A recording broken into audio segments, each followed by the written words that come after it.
SFI ni Philnwichi haste beremni seminar Pandani Paithakni Salo Naruwai Khorang Manjakha kebengnai bodolni ojama Manik Sarkar tang salni simiseng sawi rijakmani yaksi bodol CPIM ni rungsrungnai motha SFI ni haste seminar Panda Agartala Town Hall nogorlua jijak o Pandao haste hapangni dalbidal samung humung notui sejamani kok saka CPIM ni Politburo Adong kebengnai bodolni ojama Manik Sarkar নীতিগত দিক থেকে যে বিষয়গুলোতে সবচেয়ে বেশি জোর দেওয়ার চেষ্টা করেছে সেটা কি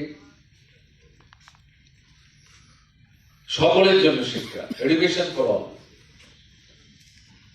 আমাদের দেশকে নিরক্ষরতা মুক্ত হতে সর্বাত্মক উদ্যোগ গ্রহণ করতে হবে। শিক্ষা এটা রাষ্ট্রিক দায়িত্ব, রাষ্ট্রকে দায়িত্ব দিতে হবে, বেসরকারি পুঁজির হাতে এটা তুলে দেওয়া যাবে না। এবং বিশেষ করে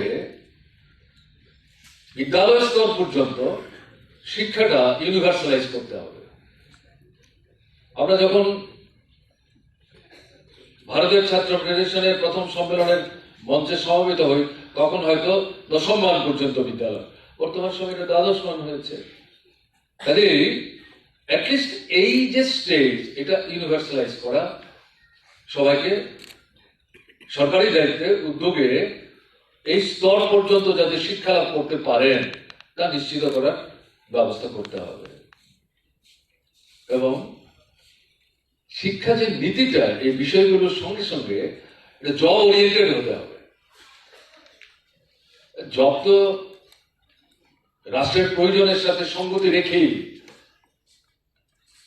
কি ধরনের কাজ এটা রাষ্ট্রই ঠিক করবে, শিক্ষা নীতিও বিষয়টা সম্পর্কে তার দৃষ্টি নিবদ্ধ করবে। কিন্তু লেখাপড়া শেষ করার পর ছেলেরা মেয়েরা যাতে নিষ্ক্রিয় বসে না থাকে, এটা রাষ্ট্রীয় ক্ষতি, সামাজিক ক্ষতি, এটা কোনোমতি করা ঠিক না।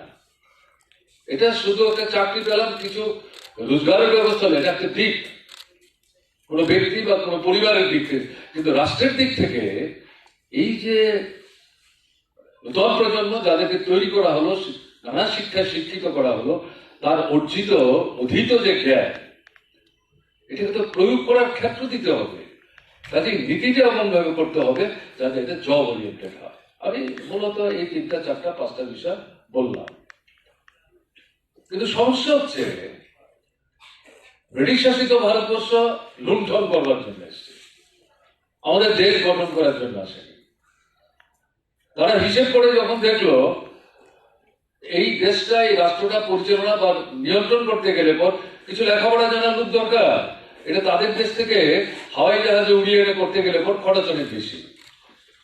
সেই ভাবনা থেকে এখান থেকে ছেলে মেয়েদেরকে তারা তাদের মতো করে শিক্ষিত করে তুলবার চেষ্টা করেছে।